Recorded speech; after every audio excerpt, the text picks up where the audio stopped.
गृहोपयोगी साहित्याची खरेदी करताय तर आजच आपल्या टेकेट सुपर मार्टला भेट द्या. कडधान्य, डाळी, साबण, ब्रँडेड कपडे, शूज, सायकल, कॉस्मेटिक्स हे सर्व मिळण्याचं एकमेव ठिकाण म्हणजेच टेकेट सुपर मार्ट. 5,000चे भरपूर डिस्काउंट. कमीत कमी 4,999च्या खरेदीवर 5 किलोमीटर पर्यंत मोफत घरपोच सेवा. पत्ता पंचवटी चित्रमंदिर जवळ, 332 रोड. संपर्क 929797 5000.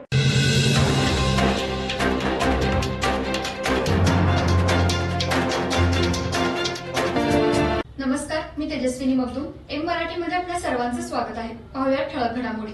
हातलंगडी लोकसभा मतदारसंघामध्ये महायुती व महाविकास आघाडीकडून कोणताही उमेदवार अजून जाहीर करण्यात आला नाही. पण माजी खासदार राजू शेट्टी हे स्वाभिमानी पक्षातून अपक्ष लढणार आहेत व ते महाविकास आघाडीचा पाठिंबा घेणार नाहीत. पण गेल्या 2 दिवसांपूर्वी त्यांनी उभाटा गटाचे उद्धव ठाकरे यांची भेट घेऊन बाहेरून शिवसेनेने आम्हाला पाठिंबा द्यावा अशी मागणी केली होती. त्याच अनुषंगाने काल उद्धव ठाकरे व संजय राऊत यांनी राजू शेट्टी यांना बाहेरून पाठिंबा देण्याचं घोषित केलं. पण महाविकास आघाडीतील काँग्रेस, राष्ट्रवादी, शरद पवार गट यांनी कोणाला पाठिंबा द्यायचा तर कोणाचा प्रचार करायचा असा कार्यकर्त्यांनी सवाल वरिष्ठांना विचारला. महाविकास आघाडीचा मला पाठिंबा नको असं धडधडीत राजू शेट्टी यांनी बोललं होतं. सध्या महायुतीकडून धैर्यशील माने, शिवसेना भाजपकडून शौमिका महाडिक यांच्या नावाची चर्चा सुरू आहे. महाविकास आघाडीकडून जयंत पाटील यांचे पुत्र प्रतीक पाटील तसेच संजय पाटील यड्रावकर यांच्या नावाची चर्चा सध्या सुरू आहे.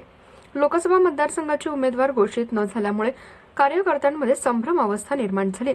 लोकसभा मतदारसंघातून महायुतीकडून कोण उमेदवार मिळणार, महाविकास आघाडीतून कोणता उमेदवार दिला जाणार, राजू शेट्टी यांना बाहेरून पाठिंबा मिळणार का असा सवाल सध्या निर्माण झालाय.